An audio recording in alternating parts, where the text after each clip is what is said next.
Different instruments తోటి అయితే ఒక కళాకారుల టీం అయితే కనబడిందండి.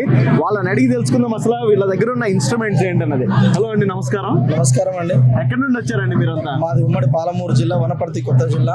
తర్వాత మాది మద్దిగట్ల గ్రామం, పెద్దమందడి మండలం, వనపర్తి జిల్లా. ఓకే, మీ పేరు? నా పేరు వెంకటేష్.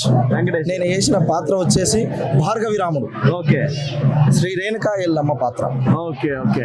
సో ఇక్కడ మీ దగ్గర ఉన్న డిఫరెంట్ ఇన్స్ట్రుమెంట్స్ ఉన్నాయి కదా, ఏంటండి ఇన్స్ట్రుమెంట్ ఏమంటారు దీన్ని? ఇది జమిడిక అంటారు. జమిడిక. ఓకే. ఇది వచ్చేసి సుత్తి అంటారు. సుత్తి. ఓకే. సో ఇవి ఎక్కడండి, అంటే మీ దగ్గర మాత్రమే లభిస్తాయా, మీరు తయారు చేసుకున్నారా? చేయించుకున్నామండి. ఇవి ఒడ్ల వాళ్ళ దగ్గరికి వెళ్ళి ఒక మొద్దు ఉంటది, ఆ మొద్దు దగ్గర మేము జమిడికని చేయించుకున్నాము. ఇది గవ్వల దండ కూర్చుకొని వేసుకున్నాము. అలంకరణగా ఇది ఎల్లమ్మ నాడు గవ్వల దండ వేసుకున్నది. ఆ గవ్వల దండను జమిడిక రూపంలో వేసుకున్నాం. Okay okay. సో మీరు ఈ నృత్యం ఎప్పటి నుండి చేస్తున్నారండి? ఇది నేను చిన్నప్పటి నుంచి చేస్తున్నా. మా కులవృత్తి కాబట్టి మా నాన్న తాతల తరాల నుంచి వచ్చింది. ఆనాడు పరశురాముడు ఈ జమడికను పెట్టుకొని, ఈ జమడికను కాళ్ళ గజ్జ కట్టుకొని ఆ రోజుల్లో ఆట పాడిండు. పరశురాముల నుంచి మొదలగు మిగతా మాత్రం వరకు వచ్చిందండి. Okay okay. సో సుమారుగా ఎన్ని సంవత్సరాల నుండి మీరు ఇది కంటిన్యూ చేస్తున్నారని చెప్పగలరా? అంటే ఇది 100 సంవత్సరాలు అయిందండి. 100 సంవత్సరాలు ఇలాగా మొత్తం మీ ఆచారాన్ని ముందుకు తీసుకొస్తున్నాం. ఓకే. మీరు మీ తర్వాత తరాలకు కూడా మీరు నేర్పిస్తారు? కంపల్సరీ నేర్పిస్తామండి. Okay, compulsory. మరి మీ జీవనోపాధి ఏంటండి? ఈ కళ ప్రదర్శించే టైంలో కాకుండా మిగతా టైంలో ఏం చేస్తుంటారు మీరు? మిగతా టైంలో అమ్మవారి కళ్యాణాలు ఇవల్ల అయిపోయిన తర్వాత మాకు గవర్నమెంట్ ఏది కూడా మాకు భూములు కానీ ఇండ్లు కానీ ఏం సహకారం చేయలేదండి. ఇక మొత్తానికైతే ఇప్పుడు కూలి పని చేసుకుంటే వ్యవసాయ భూమి కొంచెం ఏదో ఒక 5 గుంటలు 10 గుంటల భూమి ఉంది అంతే తప్ప ఎక్కువ భూములు లేవు మాకు. అదే చేసుకొని బతుకుతున్నాం అండి. తర్వాత సాగు చేస్తున్నాం. అంటే సాగు చేయడం అంటే కూడా ఎకరాల కొద్ది మాకైతే భూములు ఏం లేవు.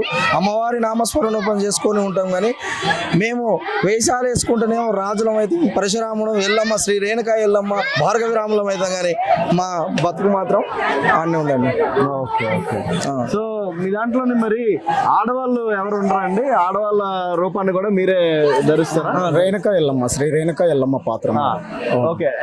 మీరే అంటే మగవాళ్ళు మాత్రమే చేస్తారు? మగవాళ్ళు మాత్రమే చేస్తారు, ఆడవాళ్ళు ఏం చేయరు. మా కులవృత్తి మగవాళ్ళు మాత్రమే చేస్తారు. ఓకే. ఏ కులానికి చెందిన వాళ్ళండి మీరు? మేము బైండ్ల కులానికి. బైండ్ల కులం. ఓకే. బైండ్ల కులానికి చెందిన వాళ్ళం. Okay okay. సో ఎంతమంది వరకు ఉంటారు మీరు మొత్తం టీం? ఇప్పుడు టీం అయితే 8 మెంబర్స్ ఉన్నాం. 8 మెంబర్స్. Okay okay. ఇంకా మీ ఊర్లో కూడా మిగతా వాళ్ళు ఇలాగ మీ కులానికి చెందిన వాళ్ళు మిగతా వాళ్ళు కూడా పర్ఫామ్ చేస్తుంటారా? ఉన్నారు, చేస్తారు. ఓకే. చాలా మంది చేస్తూ కేవలం మీ 8 మంది వచ్చారు? Okay okay. ప్రోగ్రామ్ కి వస్తుంటాము. యువతను కూడా ఇంకా ముందుకు తీసుకెళ్తాం. మా పిల్లల్ని కూడా ఖచ్చితంగా ఇదే దాంట్లో నిలబెడతామని మేము కోరుకుంటున్నాం. మా అన్నలు మాకు గౌరీశంకర్ అన్న కానీ, పులి యాదగిరి అన్న కానీ ఎప్పుడు వెనకాల బ్యాక్ సపోర్ట్ ఉంటారు. వాళ్ళు ముందుకు తీసుకొస్తూనే ఉంటారు. మేము ప్రతి ప్రోగ్రామ్ కూడా చేస్తూనే ఉంటామండి. Okay okay. మీరు ఇలాగే మీ కళను ఇంకా ముందుకు తీసుకుని వెళ్ళాలని చెప్పి నేను మనస్ఫూర్తిగా కోరుకుంటున్నాను. ఓకే అండి.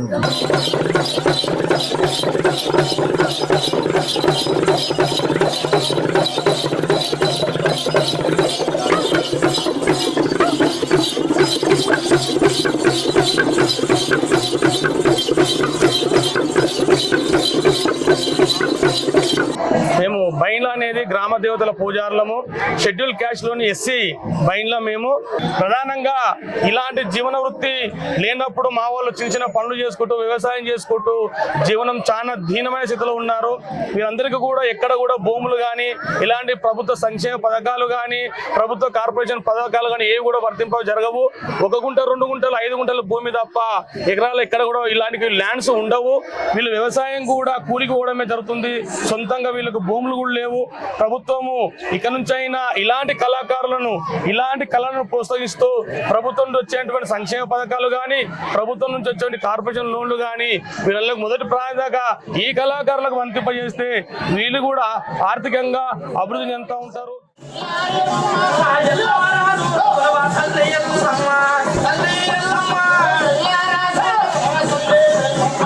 Oh,